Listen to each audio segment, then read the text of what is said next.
Yggdrathimox the Atrocious, flayer of souls, deliverer of cruelty, sure of endless damnation, has been walking for ages.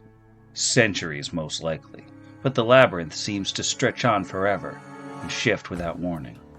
He stops at a corner, looking left and then right, but the featureless brick path is the same in both directions. The smooth walls offer no hints, they never do, and they stretch impossibly far into the sky. They cannot be climbed. He's tried many times, years ago. He could break through them with enough patience, but creating a tunnel simply reveals more of the maze on the other side. It's impossible to know if it provides any progress at all. Hopelessness had come and gone a lifetime ago. Despair and rage the same. All that existed for Yggdrathimox was the endless journey now. Somehow, he will find a way out of the maze. Because a way out has to exist. There must be a reality beyond the labyrinth. He chooses left, and on he walks. An hour passes. 2. This path is straighter than most. He's been traveling for miles in one direction, no doubt bypassing huge sections of the maze that he would have toiled in for ages. Finally, something has gone right. He needs only to make it to the end of this corridor, and then, well, something will change. At the end of the corridor, quite without warning, a full day later, there's a solid wall. It comes upon Yggdrathimox so quickly that he walks right into it, face first. The blow is bracing. A dead end. He'll have to go back. Yggdrathimox will not be discouraged, even though the way back is a 26-hour uninterrupted walk in a straight line. He turns, and he goes. 10 hours later, he walks directly into a wall again. Another shift. Endlessly cruel the labyrinth is. The Sure's upper lip twitches. Perhaps just a hint of frustration is creeping through once more. In a way, it's refreshing to know that after hundreds of years of repetition, this place can still surprise him. He turns back and goes back the way he came. 3 hours later, another wall, right in the face. Yggdrathimox sighs and turns back. There'd been no way to escape the corridor, but that had to change, didn't it?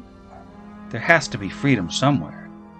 It's only another hour before he's blocked again, and only 15 minutes before he has to turn around after that, and then 5 minutes, and then 1. And then the next time the Sure has to turn around, the wall is right there. There's nowhere to go. He can't even take a satisfying step, not in any direction.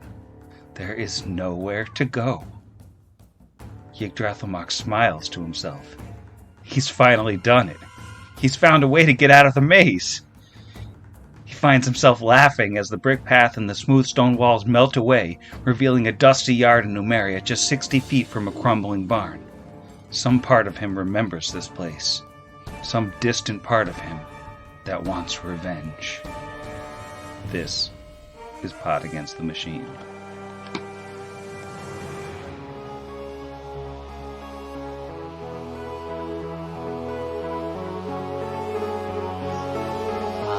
Pot Against the Machine.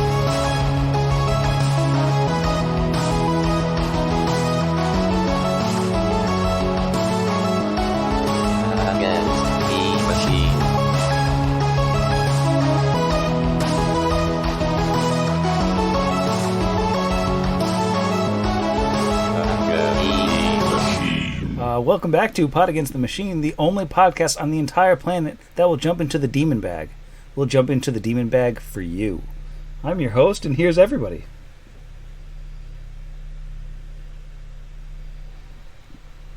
Hello. Those guys they're good guys. Hello. Hello from the demon bag. Hello. Hi. You know who I would jump into a demon bag for? Who, Zach? Any guesses? All of the members of our wonderful Discord. Any of you. If any of you had requested it of me, we appreciate you so much. You thought I was going to hyperfixate on one of you, but this is the episode we hyperfixate on all of you. Wow. Ha. Have the best Discord. There's Discord. Discord. Scrappers. Scrappers. That's easier. Scraps. Or are they chokers now because we're in a new book? Nope. Our plural is discotheques. Chokers versus scrappers. What side do you want? It's the new Jeff v. Sam. It's true. Jeff and Sam is so last summer. This is... That was like 2 years ago. Oh my gosh, we're old. Yeah, you guys are so old. All of you? Mother-in-law reminded me the other day that the movie Austin Powers is older than all of their children, including the adopted one who is in her 20s. That's psychic damage. Still waiting for Austin Powers 4 to drop. Let's see, previously on the program, what happened? Let's see, the fight against the demons and the lady controlling the demons continued in the barn. Meanwhile, Kira was hanging out in Torch with her mom, just, swinging swords at each other. And then cut back to the demon barn, and there were a lot of pits, and there was just the worst battlefield in the history of battlefields. But eventually, the demons walked into walls, and everybody threw up enough that the party was victorious. That's the word. I remember how to use words. And meanwhile, Kira got tipped off by Dolga as to where the party was and started heading on over to meet them, hopefully to join the fight against the goblins, because they said they'd be goblins. But we pick up now, right at the end of the fight against the Zills, or not Zills. Oh, no. Oh, God. Zill's all the way down. Yeah, Zills show up. I'm sorry. They start bursting out of the walls here. And, Those green painted zills that Zach mentioned 2 episodes ago. That was green rooming. They're coming in now. But actually, we pick up now. The Shures are dead, the Swathes are dead, and the lady who claimed to be from the Technic League also dead. And coincidentally, right as we drop out of initiative, Kira comes jogging up the path, or running up the path, perhaps. A full sprint, because she's excited to get some of that goblin, some of that goblin goodness. So kicks down the door. I can make a strength check for that. I'm kicking it down. I'm attempting to. Hang on. There is a big hole in the building right next to the door. I'd like to. Real strong leg. We've already established we don't use those. We use doors. Ooh, that's not great. That's a 10. Yeah, that's like a 15. Ugh, I don't feel good about that team. I don't know how much door damage that is. But regardless, she's there. I think it's not locked, and it's not latched or anything, so I think that is sufficient to swing that barn door open and reveal the scene behind it. The chainsaw is like, let me at those goblins! Oh, this is not what I was expecting. Just slowly lowers the chainsaw. Hey, everyone. Oh, no, killer. You, well, there was at least one, and you scared them. They're straight to death. It was a heart attack. Oh, that was a natural one on my bluff. Oh. So it's certainly Thanks, just riddled Briggs. with bullets. Kira, I had a pig, but he died. That was not the normal voice mod for Alvin. Oh, was it not the normal voice mod? No, Oh, no. you just What got did I have on? auto-tuned. No, it was very Daft Punk.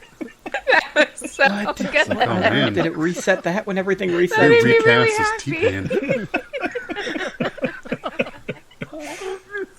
I had a pig, but he died. Wow, that was delightful. Level 9 voice of Bri Bard that just auto-tunes I love themselves all the time. I had a pig, but he died is a bop. It is, in fact, on auto-tune, which isn't even one of my, That was really saved... good. It's on one called Cybertune.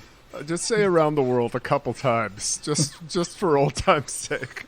Just Oh, one you or know two. what? That's the one I used for the robot in that intro, and then I just pitch it down. That was amazing. Had a pig, but he died is my new favorite song. That was really good. Hello, Kira. You missed it. I had a pig, but he died. There's no going back. You've headcanoned yourself into the auto-tune. No, I can't. Yeah, I was gonna say you got, which regardless of me using that, I'm assuming someone's going to just put the other one in instead. Kira looks is. affronted and a Wow, little sad. actual tears. I was gonna say, but Izzy, the player, is still weeping. So, they both character and player look kind of sad for reasons. Oh, you been busy? We fought goblins. I heard about the goblins. Boofing, stinking, normal stuff. Just the regular things. Turns to Asher. Hey, Asher. Luck with the pig and the goblins. Sorry about them. Oh, welcome back. Good to see you. Thanks. How was the family? Oh, we have more chickens than we did last time, but, the important ones are still around. Also, I learned a new trick that I have to show you at some point later when I'm better at it. Okay, that's vague, but also intriguing. It's gonna kill so many guys. Bad guys, though. Just the bad ones. Did you learn it from Lightning Face, the fearsome one? He was in the picture. Yeah. Round. Got all of our questions in. We feel good and caught up. That auto-tune snippet is going to bang around in my head. I'm done for the night. I'm gonna be useless. It's so good. I really want to hear it now. Because I know what that voice sounds like after I drop the pitch a bunch to make the Gearsman voice from that intro, but I'm interested in what it sounds like just by itself. Oh, it was amazing. You will not be disappointed. Well, the unexpected nature of it absolutely colored things. But, yeah, so you're in this barn. I think the demon corpses all disappear. They don't actually leave anything behind. So, Yeah, no. And the pits are that's usually gone. how summon stuff works. So technically the pig is gone too. But Yeah, the pig didn't leave a body. The fog is probably gone too. The pits are gone. All there is a dilapidated barn and the corpse of a lady bleeding up on the hayloft. The lady, I know the answer to this. Kira does not. The lady is not a goblin. She's not a goblin. She looks human. yeah, she was just like some regular lady trying to Scooby-Doo us into thinking she was at the technically. It's not a goblin. Now, do you want to go take a closer look? Why are you doing your hands like that? Oh, come on. We're gonna boof. Okay. Kira also does jazz hands. and Oh, it's not necessary. It's really just, it's not a group somatic component. That's a somatic. It's actually not required at all. It's a verbal thing, but. she's still up on the platform thing. I don't know if I need to actually no. Unless someone tells her who or what that is, she's gonna walk up to Lady. Is she still on the platform? I can't see anything. Maybe you should come in. I'm gonna step inside. Yeah, we're gonna go take a closer look. Yeah, I mean, you can stay down here if you like, but if I remember correctly, the ladder is a little dilapidated, so. She said she was with the Technic League, but I'm not sure I believe her. All right, I'm just gonna boof y'all. Let's go. Oof. Yep. Rixby uses a level 3 spell 4. to move us Just a 20 quick a move. level 4 spell, excuse me. Is Dimension Door 4th? Yep. Wow. I don't know why I thought that was 3rd. There's so many circles. A lot of circles. Yeah. Well, I have boofed you all up there. Let's make a circle. It's like a Tori Amos song. Well, let's take a look at you. Hey, what's going on not Sheila Hydemark? Well, let's see. She's got a potion. She's got a scroll. She's got a wand, it looks like. Some javelins. A little morning star. An amulet. A cloak, a ring, and then she's wearing, all sorts of jewelry and jewels and stuff. Yeah, I'm gonna roll a spellcraft though. Whew, not loving me. That is a 2 off the die for an 18. Do I get anything? 3 on the die for a 19. Okay, so identifying an item is what? 15 plus the item's caster level, so that doesn't get the potion. Yeah, I could get anything level 3, and he could get anything level 4. Alright, so the scroll is a scroll of confusion. The javelins are not magic. The Morning Star is just masterwork. The jewels and jewelry look like they're worth about 2,400 GP. And you've got an amulet of natural armor +1 and a cloak of resistance +1. But that potion and that wand are... Well, actually, no, the wand, you can tell, is a wand of disguise self with 24 charges. And the other thing that you find amongst her jewels and jewelry is hidden in like a hidden pocket in her dress. She does have one of those Technic League badges, the little black gear with the white triangle on it, similar to the one Sandville had hidden in a secret pouch in his pack. So it sort of seems like it might be a similar deal type thing where, you know, if they need to, they can flash Technic League. Okay, so that's why when I did the bluff check, you said it was only sort of like she was lying, not 100% like she was lying. She may have been exaggerating her association. Yeah. Yeah. She's the assistant to the Technic League. Does she still look the same as, like, dead that she looked alive? Like, she hadn't been using the wand on herself? Right, she hadn't been. Yeah. Mechanics question. Would you allow Alwyn casting something from a scroll to still use his ability that he has that mind-affecting compulsion effects can work on constructs? That's a spell completion item. Isn't that the rule? Is that it? Because it's different, the person who actually did the jibby-jobby? Yeah, that's what I was wondering. Like, it's not him doing it, Yeah. so I wouldn't be able to use that scroll of confusion on, like, a robot. Yeah. Right. I'm pretty sure that's how it works. Yeah. Because I was going to say, that would be nice, because I can only cast lesser confusion myself. So to be able to do the whole thing and have it last more than a round. I mean, we can still use it on things that aren't robots, but... Oh, I mean, you already cast something of this, you know. The mindy-windy thing is much more yours than mine. Yes, I think I will hang on to that. This wand can make you look like other people. I don't really have a use for something like that, but if someone else wants it, they can have it. Is it disguise self? Yeah. That feels like Fun fact, I actually can't use that. It would turn me into a monster because of one of my drawbacks. Uh-oh. That's exciting. That sounds interesting. It makes me think of Brixby. And his lies. Hey, we put it in the bag because let's just say that there was another public official that was murdered, that we might need the ability to obfuscate our faces, even if it was done by butterflies and not us. Carol put the wand in the bag. So it was the only thing that we couldn't identify was the potion, right? Yeah. Yeah. Asher, you're the alchemical whatnot, right? I have a little bit, but I think that might be another way to do a little dip and rip. Yeah, you can use...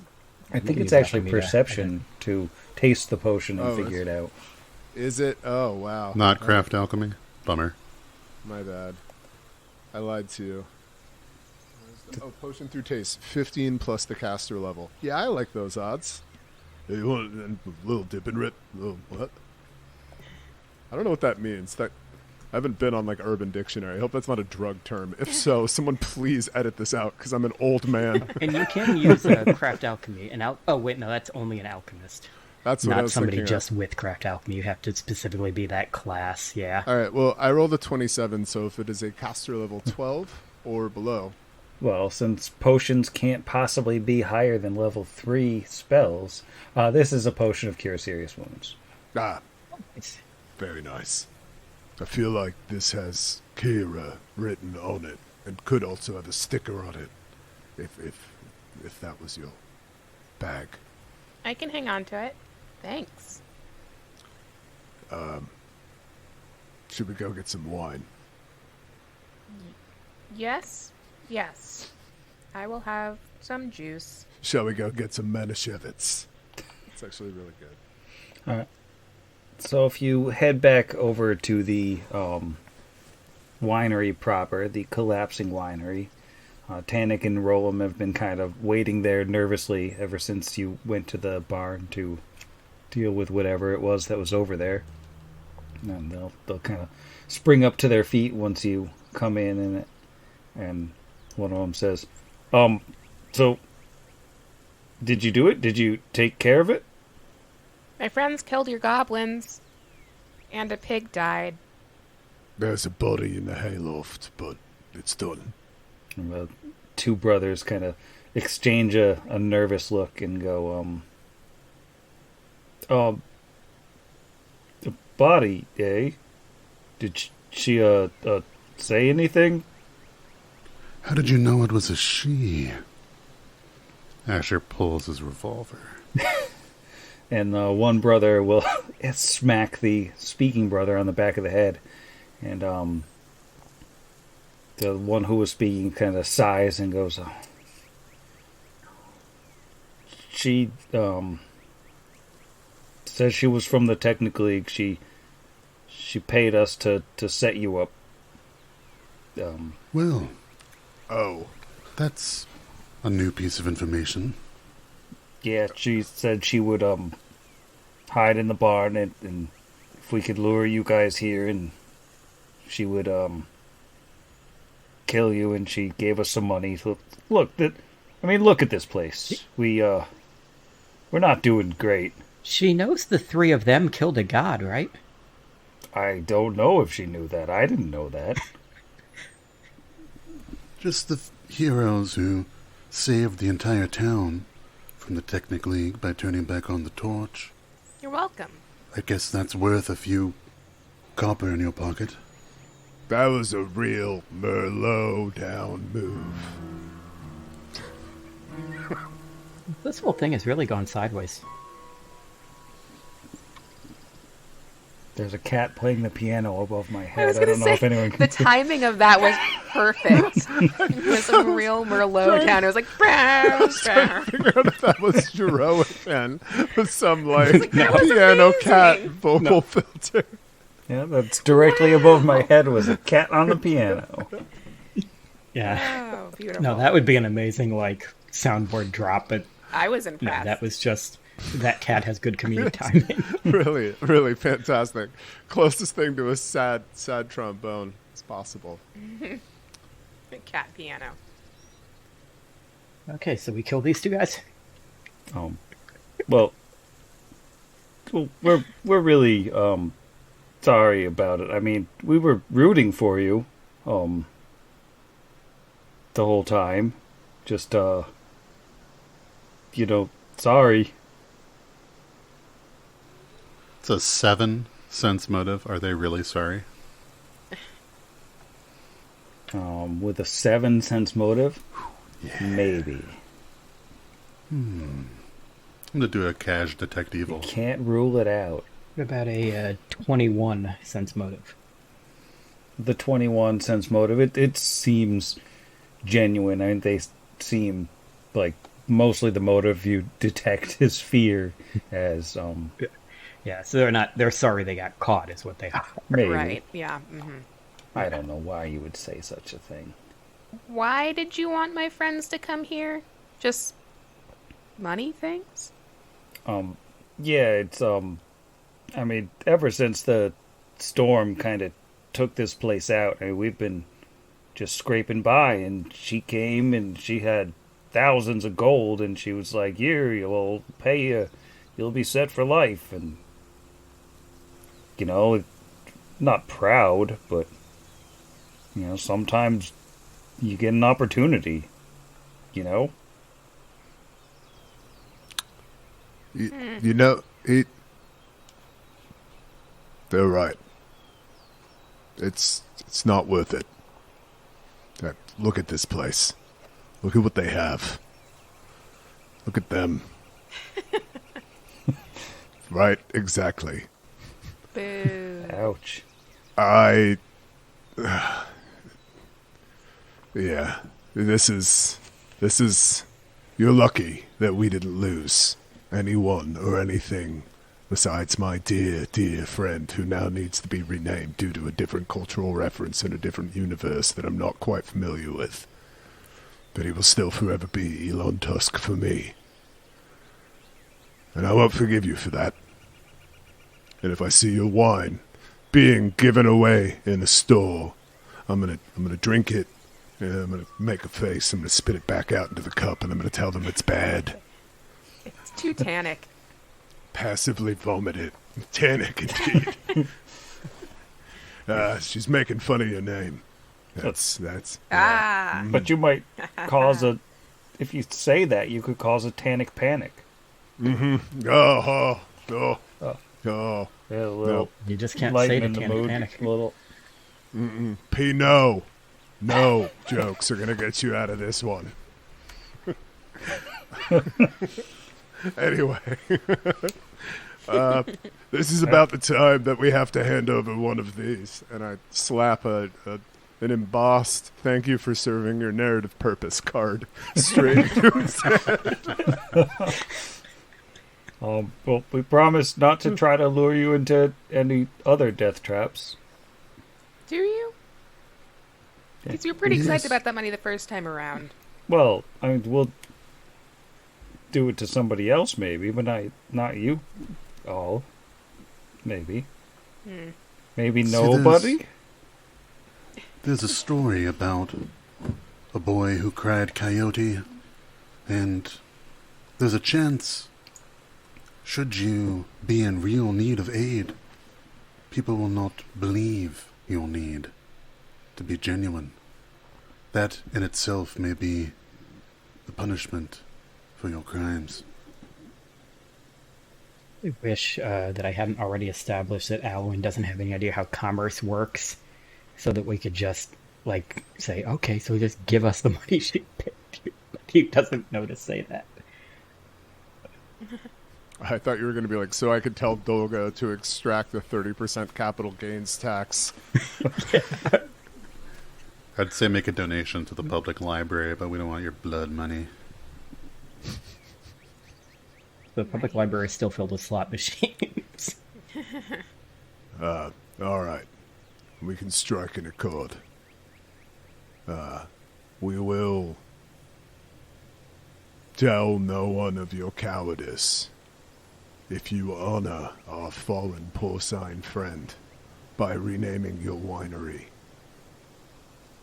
Do I need to say it out loud? What is it going to be called? Tell me. The Elon Tusk on Wood Winery. Tusk. Workshop. Perfect. It's like you read my mind. Really, I couldn't have said it better myself. Excellent. Yeah, that's I could. So I expect to see that sign outside with your newfound blood money by the time that we leave town on our giant dream-eating space moth. Yeah, that moth has just been like eating like all of our sweaters. Also, if you could get it out of here, like, we need our sweaters. The moth drinks for free. The other rule. Maybe not before we ride on the moth. Moths drink for Moths drink for free. drunken space moth cartwheeling through the stratosphere. Drunken Space Moss is my favorite grunge band. I was going to say that's my favorite dish of someone. Then I was like, that could be offensive. I just want it to have to roll. Like, it's going to be, you're going to end up, D8 miles from your target destination. We're just on Octurne. Like, oh no. D8 astronomical Actually, units. While you guys are renaming things, Drunken Space Moth IPA. And make it with grapes, which is the only thing you have here. And might I recommend the Snout Stout in honor of Elon. Oh, okay. And also the boar juice. Please. Yeah. Thank you. Yeah, puns. You can make that with Tuscat grapes. All right. Now, we really need to leave. But we better see that sign. Okay, have fun on your adventures. We hope you don't die elsewhere. You suck. We do. And scene. Womp womp. Scene. So what's the plan? You got a space moth. You're a couple miles from Torch. Don't you still have to pick up a paycheck?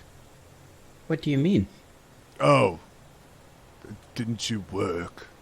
Yes, I'm actually moving a little slower and feel a little weaker this morning because of it, since I was up all night and I'm mechanically fatigued.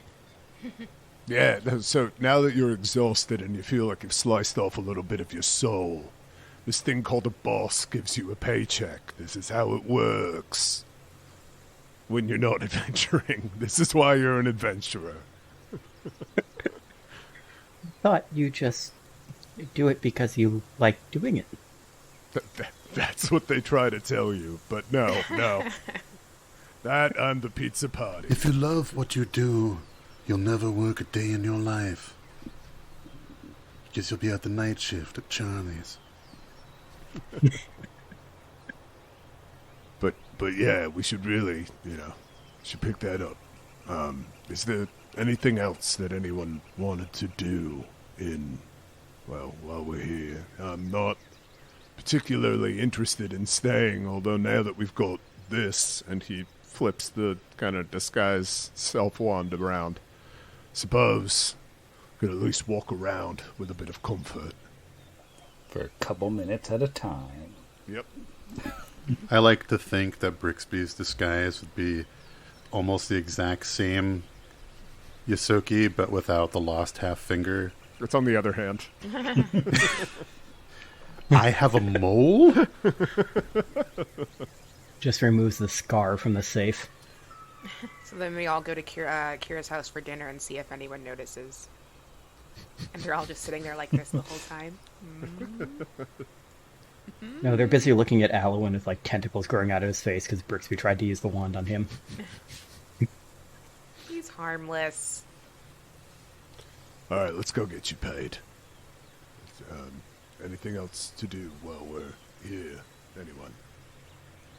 I think your moth friend seems to be very passive-aggressively trying to get us to go back and save his forest, so once we stop at Charlie's, I think it's probably best to start heading back. It's true. They only flew us all the way here and then waited like a valet the entire time, being a literal deific emissary while we chilled out and discussed feelings. And fought goblins. Yeah, this is basically like if you had like Mercury getting your DoorDash for you. Yeah, seriously. Yeah, you step outside and Long Dreamer just has like 15 sweaters hanging out of her mouth. But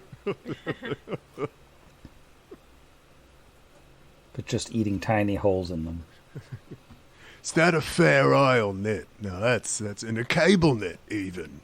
I like those with a little bit of Alfredo. It's my favorite YouTube. Cable knit and Alfredo. So I'm gonna hop on the moth and fly over to Charlie's and ask for his like 15 silver an hour or whatever Torch pays. Silver. Yeah, like what the game tells you is a month's pay for a normal person. Yeah, I think minimum wage in Torch is... you'd be lucky if you get 5 copper out of Charlie. Especially you didn't sell any chickens. That sounds like a Charlie problem. What fast food place works on commission? Charlie. There's a reason that Charlie is the only game in town. The best he can do is a coupon. An expired book of coupons. You know, he would take an inspired book of coupons because he would think that would. They're so glossy. Yeah. Yeah, so he walks back outside to the rest of the party. He goes, okay, he's paid me. He gave me this entire booklet of these little pieces of paper that you can turn in to get your chicken for less money. Yeah, that seems fair. So you're in the foundry, just popping in after that quick trip to Charlie's. Asher, did you leave something here, or why did you want to come back here? Oh, I thought perhaps we could just have a moment of Connor's time and see if we might have a mutual acquaintance. He has information about, just normal stuff. Oh, you clever devil. Yeah, I see what you're doing. And Connor is working behind the bar on his robot tripod legs. He seems to be really getting a hang of them at this point. He's getting around really well. He's serving drinks and smiling as he waves to the lot of you as you come in. Hello. How are you all doing? Connor, a moment of your time, friend. All right. Val, you can take care of things for a moment. Yes, let the miner watch the bar. We're going to go out back. This again. You got this. Stop. Come away from the forge and come mind the bar, please. She's an old pro at this. It's much safer than over in the smelting plant. And he'll follow you over into like an office, kind of secluded off the bar, where you guys can have a little bit of privacy. So what did you want to talk to me about? Thank you for taking some time away from your gainful employment, but I don't like to bring up your past. I'm sure you don't either, but we are about to encroach upon the territory of perhaps a former associate, at least someone you may have had knowledge about. Does the name Fergus Shoud mean anything to you? And he thinks for a moment and maybe rolls a knowledge check. You could show him a picture if it'll give us a circumstance bonus. He'll say, Fergus was back when I was in Starfall. He was one of the technically captains. He was, I think he specialized in like nano machines, like the tiny little robots that move in swarms. What about him? Oh, just didn't know if there was anything useful, if you ever heard about he's allergic to something or can't stand the smell of something.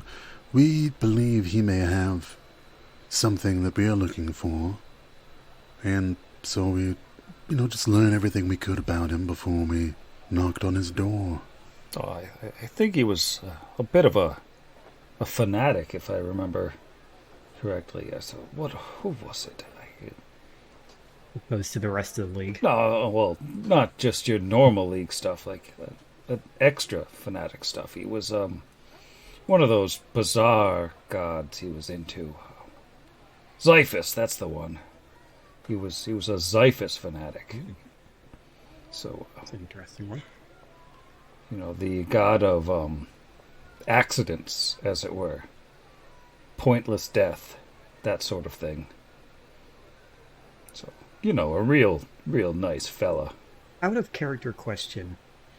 We found somebody dead under the mountain with a Xiphus icon, right? Hetwath was a devotee, weren't they? Oh, yeah. Yeah, Hetwath was making his own symbols of Xiphus on the walls. But wasn't there also like a dead symbol. Body of like a person that had a Xiphus symbol? Was it that thing that was shaped weirdly, like a claw? That was Hellion. It's like a pickaxe or something. It's like a pickaxe made of bones. Okay. Yeah. Because I remember it was like a body like floating in the water or something had that on it. Yep, they are the god of America's funniest home videos. about it. Yeah. Because I remember we made a bunch of jokes at the time about how if it was an accidental death, it would be so perfect for that person. Well, I'm wondering if that was like one of his people got under the mountain. Is that odd? To worship Xiphus, is that... I'll be honest with you, Connor. We saw signs of Xiphus worship under the torch so many moons ago. Is that common in the Technic League? That's the first that I'd heard of it, but maybe that's just where I'm from. As far as I know, he was the only Xiphus worshipper amongst the League. I think that there's a cult of Xiphus followers, sort of dappled throughout Numeria. It's kind of... there's a lot of accidents here, and I think the place sort of attracts them, but I'm not sure if he was the only one who rose to that sort of prominence. He's definitely a very skilled wizard in his own right, in addition to a friend of the bad luck, as it were. You said there's a cult devoted. Do they have any association with the Technic League, or are they just like, we love accidents? They're just sort of a clandestine church that I think is more into causing accidents and that sort of thing. Clandestine? Then yes, they'll set up a sneaky little trap, and then they'll watch from a shadow as you fall in a pit. And that's their prayer. Behind people and put kick me signs on It's them. just all Acme style. I was gonna say. That's the there was Netflix this whole cartoon. thing where they painted like a tunnel on the side of a big rock, and then people were But it running wasn't a into tunnel it. at all. It was just a rock. I saw one shoot himself out of a slingshot at someone. Furcus E. Coyote. I saw this guy run off of a cliff, and he just kept But then going. he just stopped in the air. And he was fine until he looked down. It's the magic of Xiphus. Well, is there anything else you know about him or his choking tower? I don't think I've ever heard of a choking tower. I think that's all I got. I've never met the man, just know his reputation. He's a nice guy.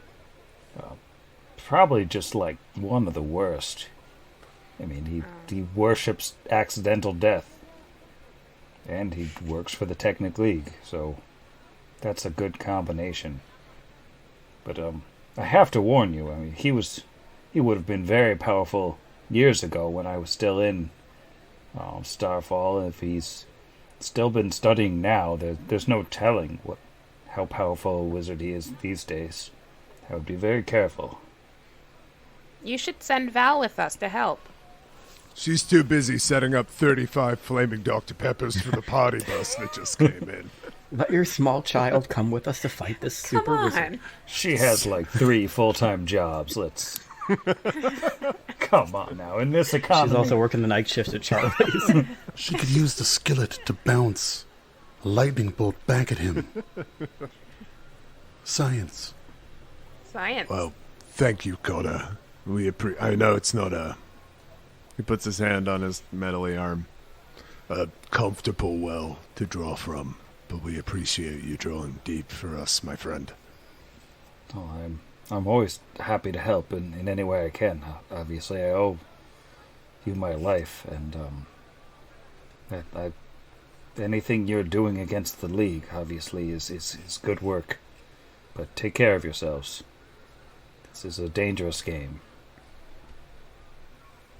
You too. And also, Val pours like really heavy. It's really just like a full count. Watch that. You should get like a speed pour or something, because it's just, I mean, gosh.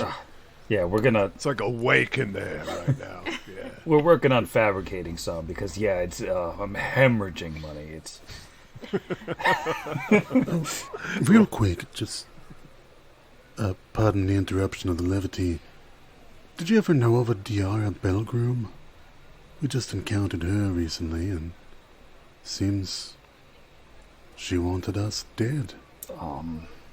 that's not a name I know. Is she one of the League as well, or She may have been a contractor like our old friend Greasy Sandville was.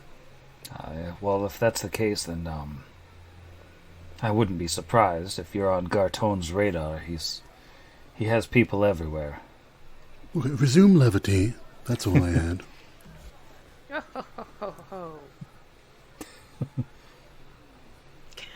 Have fun facing your certain death. Fun storming the castle. Thanks, bye. Goodbye. All right, get on the moth. It's about to get really loud, so I'm going to shout this, but maybe not right near Torch. But Kira, you're going to love what that sword is. We found out what it was, and it is so cool. Oh, yay, the sword. Shout it at an appropriate time. I'll be ready. Yeah, maybe just away from the sight of the murder. With disguised weapon on it. Can this one be French bulldogs? Oh, yeah.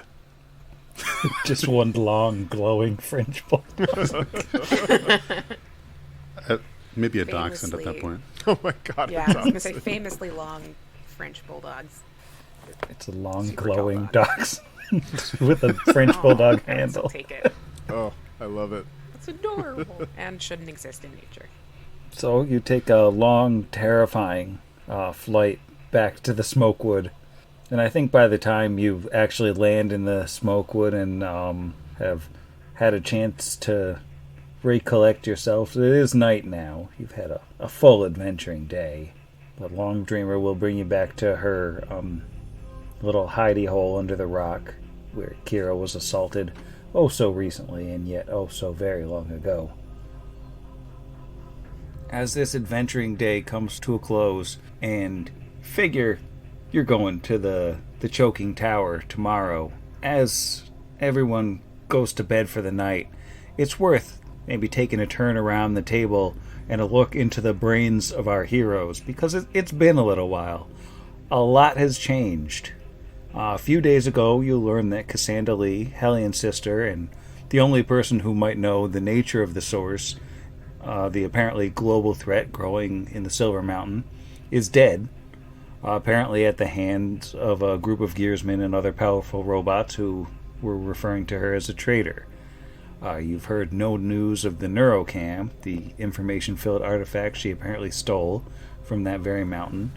But you do know that years ago, her dead body was secured by Furkish Youd, a powerful member of the Technic League, and brought here, to the aforementioned Choking Tower. At the same time, you just had a run-in with one of the League's hired guns, apparently, who was looking for you, setting a trap specifically for you, and you've been told that the League is still looking for Cassandra Lee. Hellion was sure she was out there somewhere. So, what's going on in all your minds? Don't all volunteer at once. I see one nose goes. So we're all, I'm guessing, sitting around a fire that we lit in the moss forest, hopefully with its permission. And Alwyn is just kind of sitting there, kind of staring vaguely in the direction of the fire. And he's just thinking back on Connor talking about Xiphus, and he's thinking about how excited and different Brixby has sounded since meeting the moth. And he just kind of is thinking to himself that it's just so interesting, and he's just so glad that he set out into the world, and he just thinks to himself, Mother Lucia, you were right. It's so interesting learning about all of these things that they think are gods. It's just so fun. It's scary sometimes when things try to hurt us, but we've been okay so far. And he just kind of smiles vacantly to himself, and eventually I think he'll nod off because he is very tired from being up for over 24 hours at this point. I can go. I think Kira is feeling pretty fired up post Demon Goblin Land. She didn't participate in much of that, but she had some time with her family, which was like a good recharge, and she also got to train in this mystery thing with her mom, which I think she is planning on using toward this mysterious candle voice that is still sort of like repeating in her mind this maybe you should get angry over and over again. And part of her is feeling this, I don't want to be angry, that's not fun, that's not who I am. The last time I got angry, I hurt people I love. And part of her is thinking, this is the only way to protect my friends. These people are half of everyone I know and love in the world, and if something happens to them, I don't know what I'm going to do. So, has no real particular thoughts toward the future. She understands that something is wrong here, that things have taken a weird turn with Cassandra Lee and her not being super alive. She's very concerned for Asher because of how they're best friends, and now she's gone. But primarily she's thinking, like, how do I go forward from here as a good friend? And I think in the same way that the others have started to see a change in Brixby, there's maybe just the slightest change in Kira as well. That is all I got for you. And then she also goes to sleep, holding her chainsaw, as is canon. Yeah, I think Asher is kind of absent-mindedly doing that cool cowboy thing where you flip the revolver open and you flip it closed, and just kind of just doing that while he's probably a little bit more impatient, I think was the best word for it, than he's been in a while. It would have been one thing if it was just Diara Belgroom, being an opportunist and being there for whatever reason, trying to actually take over this winery. I don't know why. But the fact that, whether directly or indirectly, she was sent to specifically stop and preferably kill the very loyal to plus Brixby and Alwyn is it's disconcerting, and he feels in a lot of ways like they've been kind of a step or two behind, or just barely ahead at best of the Technic League. And we're trying to find Cassandra Lee. Well, somebody else already did, and maybe she's dead now, or maybe that was before she got the neurocam. We still don't know the order of events, and so he is always keeping it cool, but he's finding it a little harder to do in this moment, because I don't know, he hears that we're on Gartone's radar, and Gartone's one he wants to have a very serious conversation with. So yeah, he's kind of in a little bit more of a dour mood this evening. Rejuvenated by the 32-second ride through the stratosphere on the back of Long Dreamer Falcor, but also just kind of like, yeah, I guess we need to sleep. It's a thing that we need to do, but I wish we could just kick that choking tower door open already and go talk to Mr. Shoud. And he hasn't forgotten about Sahasho either. It's kind of on his mind a little bit of like, stinks to be that guy. Brixby and the Moth are spending time together, as they have been for the past couple nights, and sort of communing in this weird way where I think everybody in the party is kind of used to it, seeing this tiny little form with this weird extended insectile leg in the center of his forehead, just kind of ruffling his fur, and this weird vacant look down. Then Brixby is communicating with Long Dreamer. Last night, his dreams, the ones that you showed me, his last dreams, I think I'm different. Long Dreamer, those men in the winery, they tricked us there. They wanted us dead for gold. Of all things, blood for gold. I would have had a scorching ray for both of them. Solid holes right through those chests. But I let him go. I understood. In a tough situation. They made a terrible choice, but that's because they were only given terrible choices. I didn't think change could happen at this time in my life. Whatever happens to us in that tower, whoever comes out, I want you to know that I will forever be thankful to you and the spheres for all that you've shown me. As my alignment slides more and more towards chaotic good. And Brixby falls asleep next to the moth. Not even too tired to even scrawl a scroll this evening. Also too broke.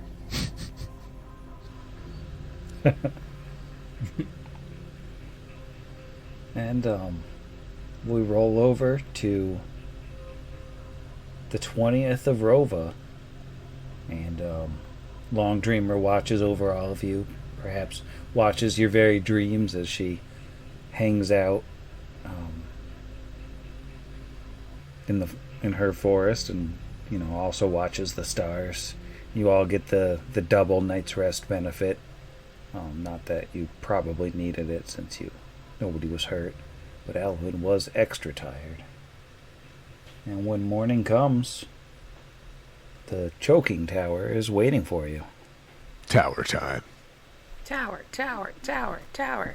Does it appear that the doorknob is intact, or does it appear as though perhaps a foolish hill giant pulled on a push door and broke it? Rip that right off. Very interesting that you should ask. Now, this towering stone structure rises high above the tops of the surrounding trees. The tower walls are made of metal and stone and stained black with greasy soot, and its roof is a metal cone crowded with a forest of pipes and chimneys belching smoke into the sky. The tower's few windows are narrow and slatted with thick metal grills, and its only door is a metal rectangle with rounded corners. Standing right in front of you, this door bears no knob or handle, only a 2-inch wide hole in the center, the edges of which are cracked and bent, as if a tremendous force wrenched something free. A large number of immense humanoid footprints mar the ground surrounding the tower.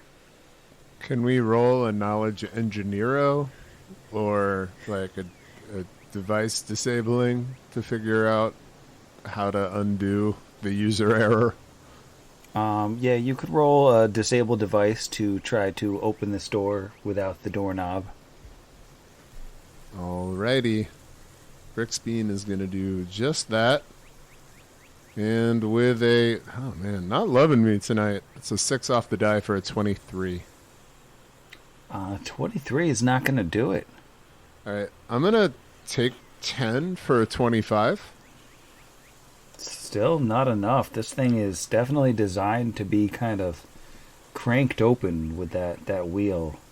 Alright, I roll a 4 for a 21. Brixby's like, hold on. Listen, the moth and I were up really late. Just talking about things we like and boys and stuff. Hold on. Alright, that's a 17 off the die for a 34. 34 will do it. Brixby's finally able to sort of find a way to engage with fine tools in the rather oversized mechanisms inside the door and get something to click and sort of slowly wrench it around in a circle without the wheel that's meant to turn it. And the door opens, and I will drag you all onto a new map. New Tower, map day. tower, Tower. As the doors open into a hall that is 10 feet wide and 25 feet long, there's a large metal door standing at the far western end of this entry, while 3 other metal doors stand on the walls at opposite ends, including the one that you just came through. The middle door is slightly shorter than the others, and each door has a metal wheel mounted in its center. One would think that those metal wheels are kind of like what was missing from the outside door. Are they kind of like bulkhead style, like metal wheels? Yeah, they're all kind of bulkhead style doors where you kind of have to unscrew them to open them. Pardon me, I haven't made a macro for this yet. And Brixby casts Mage Armor and a couple other spells on himself. Shield and Floating Disc. Alwyn has had mage armor since I woke up. So, maybe we listen at the doors with the perception right, and then possibly check for trappy doos and then go from there. Trappy doos. Alright, maybe everyone wants to give a little listen, eh? Figure out which door we want to go through. I'm going to listen at the center one, I guess. Yeah, I'll listen at the one Kira's in front of. I'll listen at the other with a 22. 17 with a 2 off the die for Brixbo.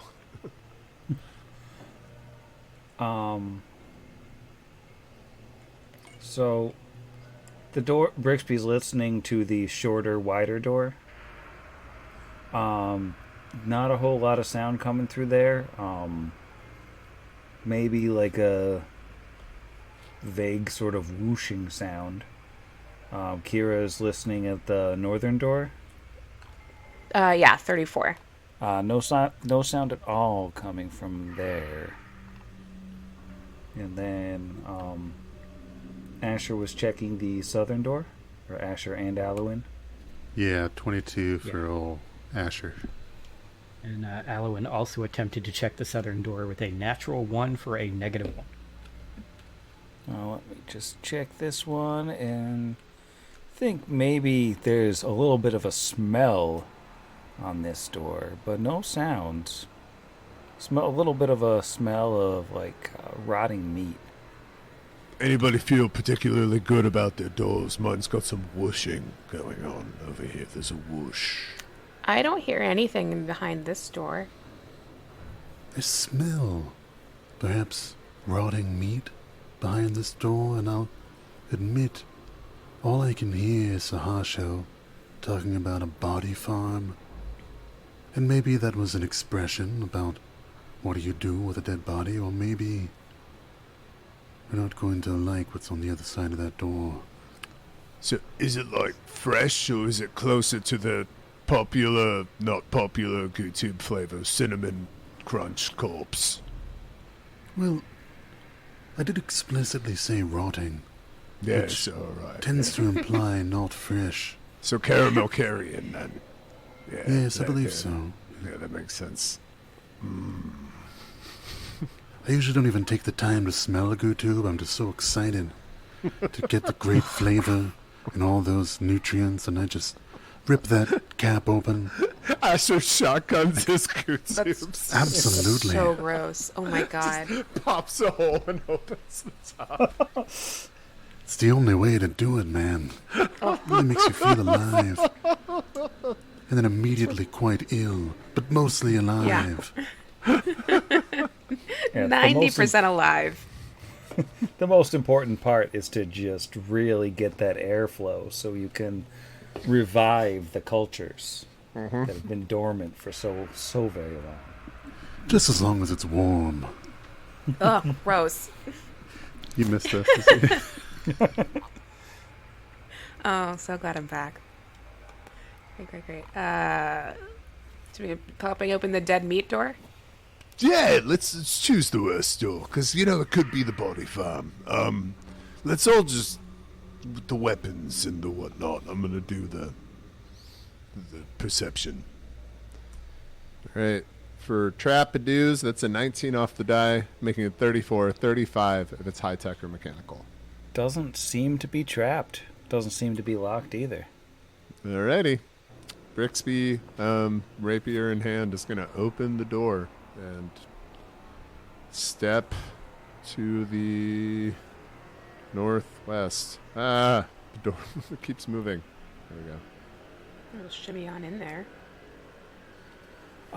As you open this door, you reveal a wedge-shaped room containing several storage racks and crates, as well as a sickly odor. A door that you're just coming through is described in the room description, but I won't describe it. But there's also an alcove to the southwest that contains a wrought iron spiral staircase that leads up. Also in this room are some interesting looking robotic friends.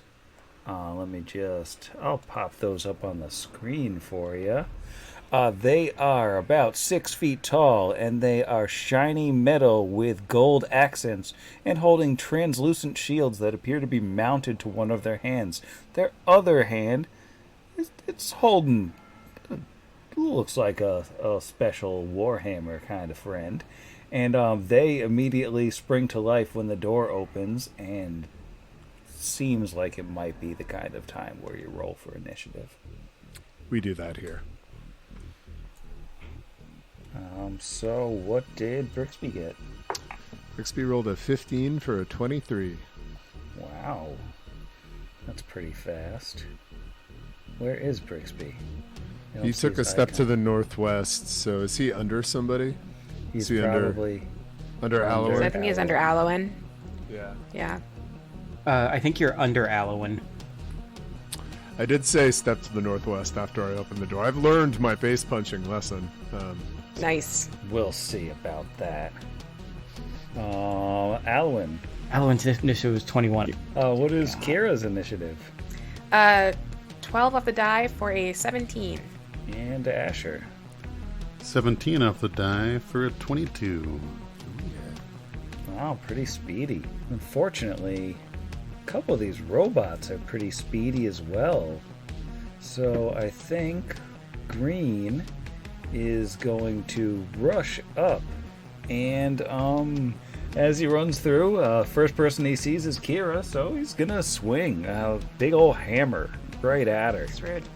That is a 27 versus flat-footed. Yeah, 27 is pretty good. So yes, that'll do it.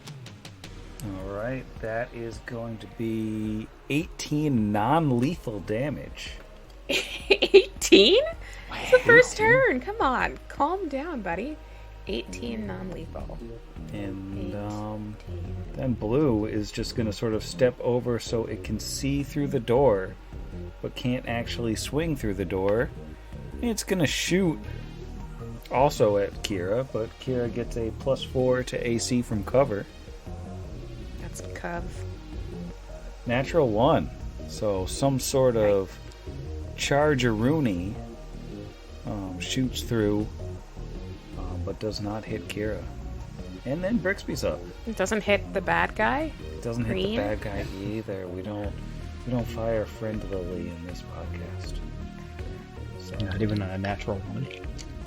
We don't want to open that box for our gunslinger and or arcane trickster to hit friendly fire on a natural 1. Brixby is going to kind of caught off guard and like holding his rapier and feeling like it was the worst tool for the job. With no motion, no action, is going to use a supernatural ability that comes from his school to reveal weakness. He's going to reduce Green's AC and saving throws by 4. that's so much. And he's going to take a step to the west, if I can do it. There we go. Swarming. And that's my turn. Oh, wait. Nope. No. Hand's not off the chess piece, because we're rolling a knowledge engineero to figure out what one of these things are. That was a +17. What you got? Oh my god, that's a 20 with a 3 off the die. 20 is enough to... Yeah, that's enough to recognize that these are riot suppressor robots, but it doesn't get you any actual questions on them. Alright. They seem like nice robots. They're stylish. These are riot-suppressing robots. That's all I know. And that's Brixbo's turn. All right, that'll take us to Asher. Asher thinks, riot suppressors, have I heard of those before? And has not. We'll just move right on from that. And then he will take a step to the west as well, a 5-foot variety. And unfortunately, he's a little low on the adamantine metal cartridges, so he will just unleash a rapid shot, deadly aim, full attack with the mundane metal rounds.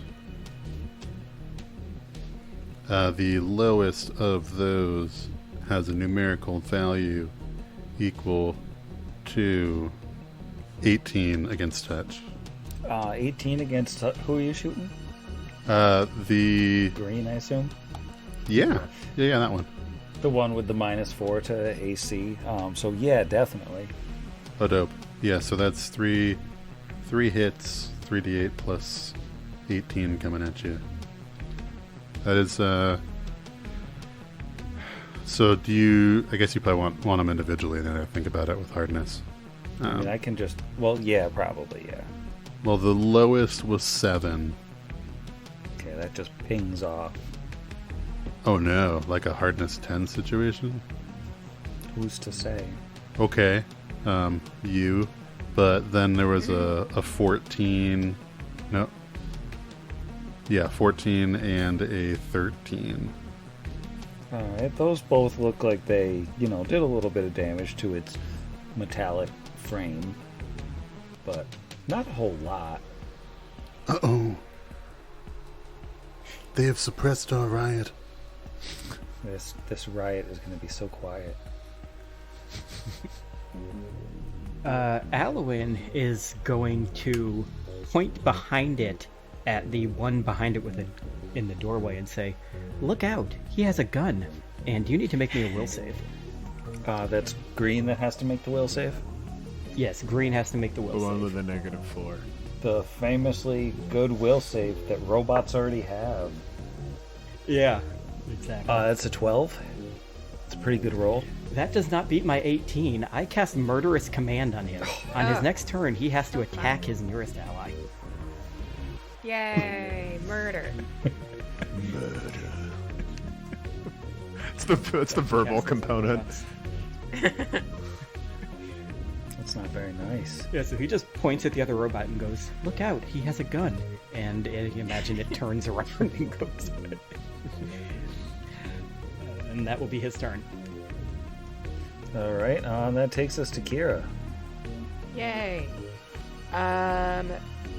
It's been literal decades since I've played. I can drop the chainsaw as part of my move action. That doesn't count as a It's a free swing. action to drop. Got it. Okay, I'm trying to figure out if I can both drop and rage at the same time, but I can't remember what rage is. I think rage it is also a free action. Mm-hmm. Okay, so I'll rage first, drop next turn. No, you can do them both. Oh, you can do them both. They're free. Oh, is that what they mean that's what they mean by free? Oh my god, so many free actions. So I'm chucking these left and right. I'm sneezing. I'm picking things up. I'm dropping them back down. Great, so I'm going to do both of those. Drop, rage, grab the other guy as part of my move action, and then I'm just going to hit, by the other guy I mean my adamantine weapon, and smack Green. I think she's noticed there's the ping of Asher's shot, and was like, aha! We fought some of these guys, or, something similar to these before. I'm going to go in with an Ethel. Nice! That's a 20. Oh no. Let's All right, see. So roll to that confirm. will do. Okay, that's a 10 plus. Hang on. 10 plus Gonna 16. confirm. Yeah, that's got it. Yay! Yep, that's confirmed critical. Oh, okay. 59. Oh, got a 1 in there. I did get a 1. 59 points of adamantine damage at Green. Well, it seems like it did more than 59 points of damage It seems like it did like 88 points of damage, and green just tumbles into just a pile of parts. Yay. Yeah. That's my turn. So, that was pretty mean. Oh, Guess I'll delete this happens. turn that I already accidentally deleted. And Red, who did not just see that happen, is going to come rushing through the doorway, see the corpse of its buddy, assume that everything's fine, rush up into its buddy's space, and try to hit Kira with a hammer. That is a 29. 29 will hit. That is 20 non-lethal damage. Just so non-lethal. The least lethal. And then the blue, who is still hanging out back there, is going to switch its stun gun to semi-automatic mode and take 2 shots at Kira. That is a 20 versus touch. 20 versus... You mean my 8? My 8 touch? Yeah, that'll do it. I'm not rolling blur. Blur! Okay, so... Just for that last one. The first one she wasn't raging yet, so you're good. Well, she was for the hammer, but that was a 40. That was the second hammer. Here's the first of the stun guns, 57.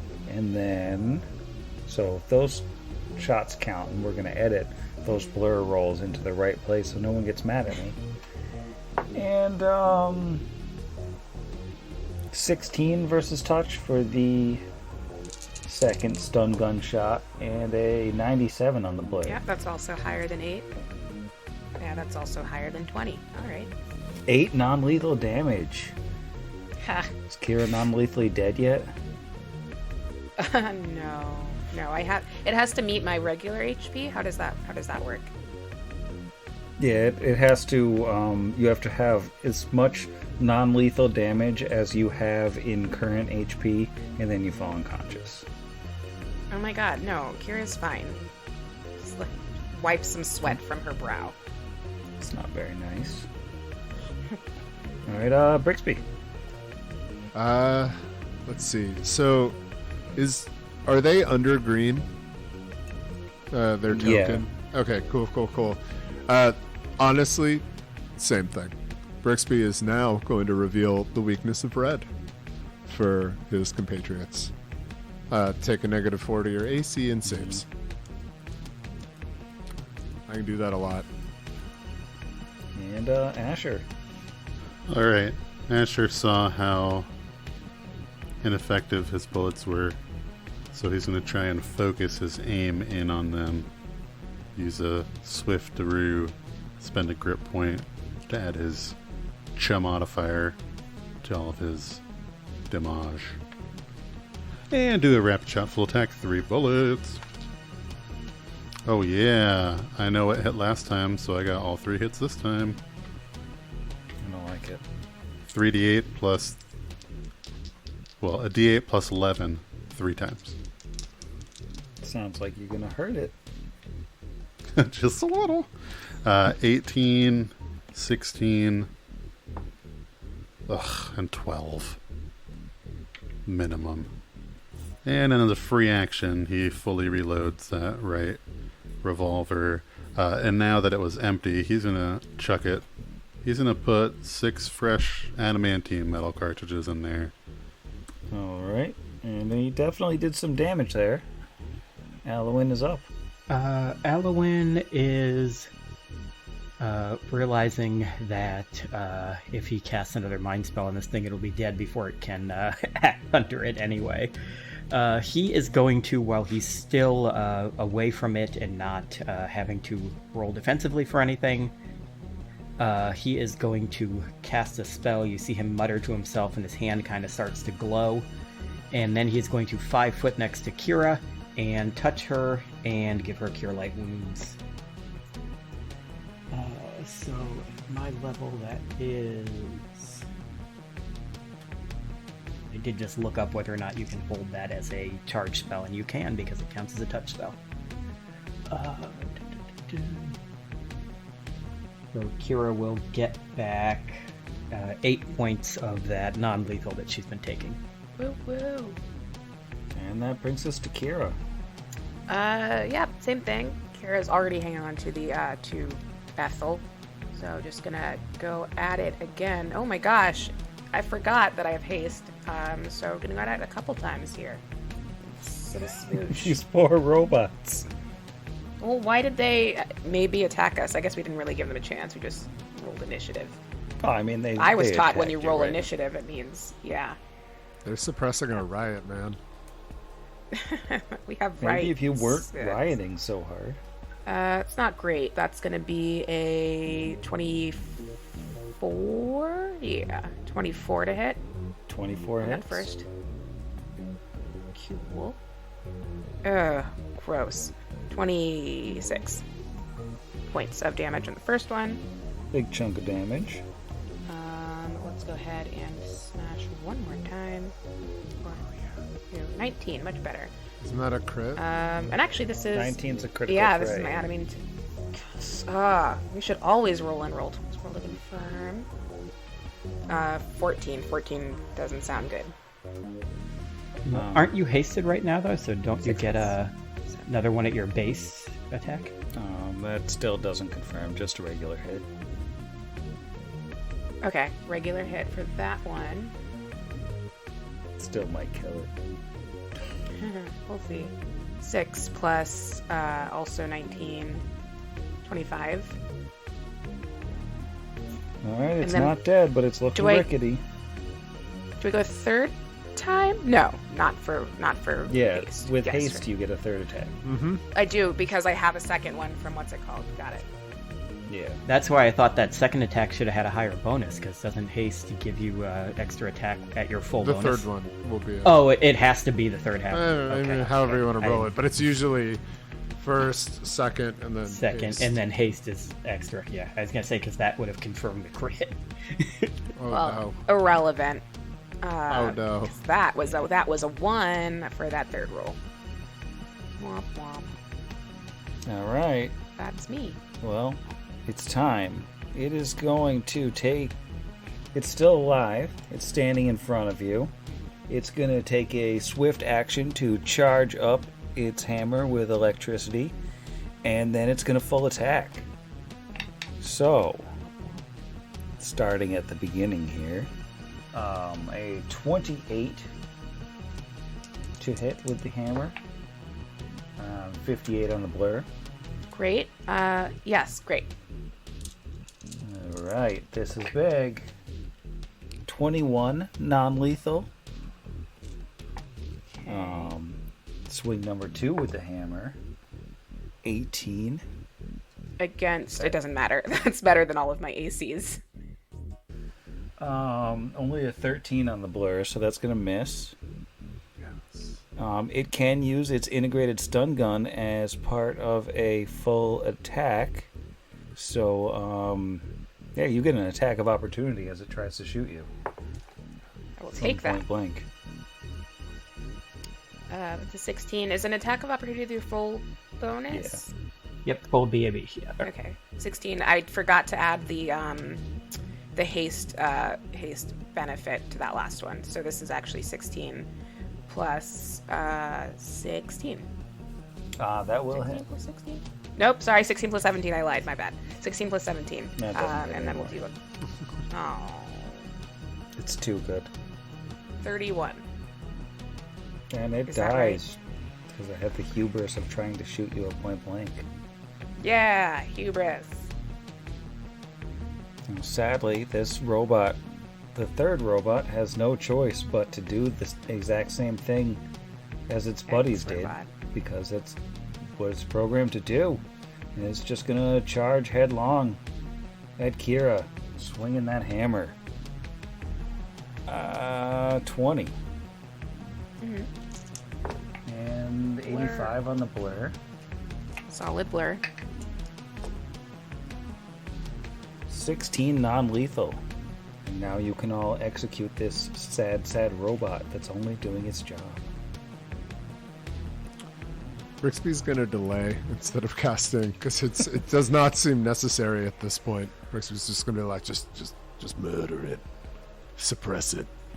All right, Asher. Yeah, Asher is he is going to ready to fire a single deadly aim shot if this thing survives up until its next turn. So if Kira swings at it 3 times and it's still up, then Asher will shoot it once. All right, Alwyn.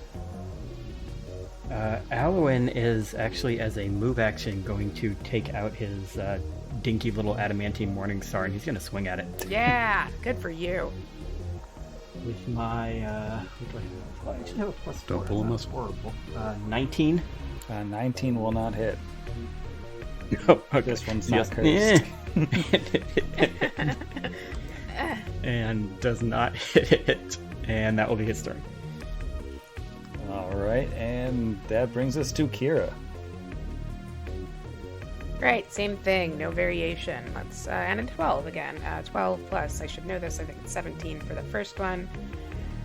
29. Yep. Yeah, I'm saying it like I don't remember from the last 9. time. 32. All right, that's a good chunk. Okay, hit number 2. Ooh, that's a 4 plus my second is at, where did it go? 14, so 18. I feel like 18 is not good. 18's not going to do it. Okay, and then one more time. Oh, it got lower. It's a 1. It's a 1, folks. So it's still it's up. Both of the haste attacks so far. Yeah, yeah. It's really hurting me. All right, Asher, you taking your shot? Yep. I'm not going to throw it away. Good. But it's also a natural 1. However, Asher just ignores the misfire. How fortunate. That's so charismatic of him. Yep. Furious. All right, is Brixby jumping in ahead of the robot or just letting the robot Just dole out destruction? robot. I don't have much to do. The amount of damage required to put this thing down, unless I were to, set myself up to be invisible, not possible. So, Brixby's gonna let it roll. All right, well, this robot is going to full attack, charging up its hammer, and it's going to take a swing at Alwyn because Alwyn took a swing at it. And Yikes. if he's in melee, then he's a threat, you know? So that's a, Okay, he's not fatigued, so his AC is higher than Kira's now. it's a 31 to hit. Oh, It's no. not that high, though. So that is going to be a lot of damage. Let's see. 29 non-lethal, is that right? 18, 27 non-lethal. Oh, okay. Such a big Only difference. 27 non-lethal. And then it's gonna hit Kira with the other hammer blow, and that's only a 17. Meets beats. Wow. Yeah, Just terrible AC. just big and angry. 77 on the blur, and that is 21 non-lethal, and it's not gonna shoot. It saw what happened. Is it that intelligent? It has an intelligence of 10, Okay, fair. so I'm just saying, I know average humans that would probably still shoot. I was gonna say, yeah, that's higher than Kira's intelligence. So if it comes to a battle of wits against this robot, she's going down. all right. Well, we're back around to Brixby. Brixby can approximate by how far Asher or Kira missed, even though, it wouldn't have made a difference. So he's going to do his little weird witchy thing and lower that AC one more time by 4 and 6. All right, Asher. Yeah, we have plenty of regular bullets. He'll just fire off a rapid shot, deadly aim with the mundane rounds from his left revolver, and we'll just see if we can do some damage. Yep, with that -4, that's 3 more hits, but it's only at the D8 plus 6, so I'm not going to do a lot. In fact, that's a total of 1 point of damage, assuming its hardness is 10. Because I rolled an 8, a 10 even, and then an 11. Just ricochets flying everywhere. Alwyn. Is going to roll to cast defensively. I just need to get above a 4 on the die. It's a 15. He casts Cure Moderate Wounds on Kira, which is... That is 16 points of healing to Kira. Nice. And that will be his turn. Alright, and now Kira, execute that robot. I'm gonna try. Right, so 17 plus 17. Yes. That'll do. 12 plus 19 is 29. Well, it's still up. Looking quite shaky, though. That would have been 31. Right, let's try it. Dang it, 31. Still up. Looking even shakier it than I in. said a second ago. Oh gosh, 1 again. And let's Sword try explodes. can't Oh, my possibly. goodness. Right, add a 20. Roll to confirm. Confirm on that. Yes, so it's a 19 to confirm. Yeah, sounds Are good. we wheeling woeing this and going for the third for the instant kill? 38. Oh, and a clean 59 again. Exact. Although, if we're going based on the same 88.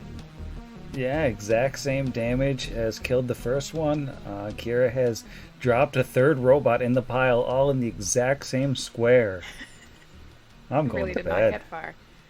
Yay! Night, Sam. Good night, Sam. Good night, Riot Suppressors. Yeah, good night, suppressor stack. That was one of the apps of all time. Against the machine.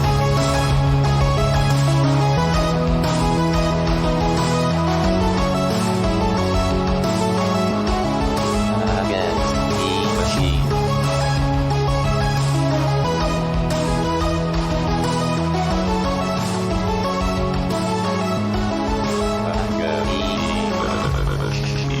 Pot Against the Machine is property of Network Against the Machine LLC, all rights reserved. Pathfinder and the Iron Gods Adventure Path are property of Paizo Publishing. See their website for more details. Theme Against the Machine was written and performed by our own Zach. See the show notes for additional music and sound licensing. If you enjoyed the show, we encourage you to leave us a review. I'm in early on that one, yeah. It's Oh, no. unsalvageable. Yeah, we done sploofed the booth. We'll never be able to edit that right. Goodbye, Smash Miracle Max. cut. So, who wants to go first? Oh, right, we're doing the thing. I'm like, what, on the choking tower? Oh, no, the thing that I interrupted. Who's going in the choking tower first? We're doing this one at a time. Yeah, that's the plan. Through the door, hit his microphone, and He's wearing a wire. Get him. 16?